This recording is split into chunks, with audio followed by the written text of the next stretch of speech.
Sa tanang mga bana, asawa, anak nga naa sa Pilipinas, kung domestic helper gani ang inyong asawa sa laing nasod, palihog lang hatagi og respeto. Samot na kung nakabalo mo nga nagtarong ang inyong asawa og inahan dinhi sa laing nasod.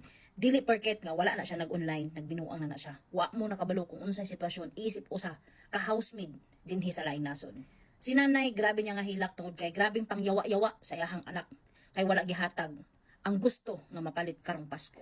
Ang bana wa gyoy ikatabang kay 2 aras barkada. Mao ni siya isa sa mga very common, no? Very common gid ni siya sa tanan nga mga asawa nga mga katulong dinhi sa laing nasod. Mao na sa ato mga girls, kung ang inyo gani mga bana dili magpatuo sa inyo, way respeto sa inyo, puro pagdududa, way ikatabang ninyo. Kung ang inyong mga anak gahi kay ulo, dili mo tarong og eskwela, demanding pa, way respeto sa inyo. Panahon na siya nga inyong kaugalingon ang inyong unahon. Kung doon na gani mga red flag sa inyong mga pamilya o sa inyong mga kaminyoon, unahan na ang inyong kaugalingon. Ayaw mo pagpalabi o gugma sa inyong pamilya, labi na kung ang inyong bana badlungon, palahubog, sugarol, barkadista, tapulan, depress, stress, anxiety ray makatabang sa inyo. Red flag na kay na siya. Panahon na siya nga imong ipagawas ang imong kaugalingon sa sitwasyon nga mauray kamatyan nimo ang konsumisyon. Ug ang imong anak man galing karon way respeto nimo.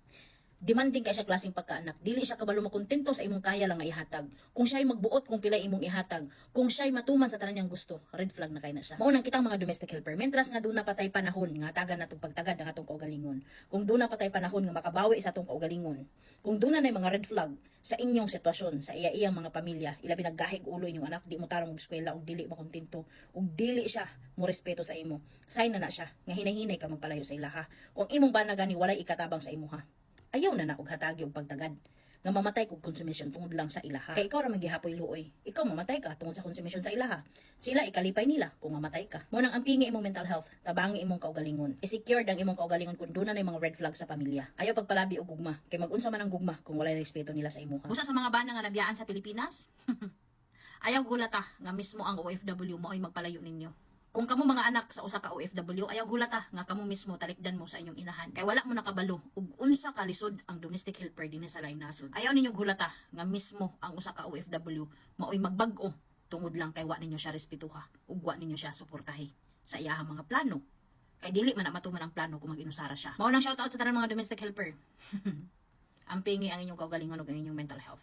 Ayog abusari, ayog antos sa mga red flag nga sitwasyon. Amping.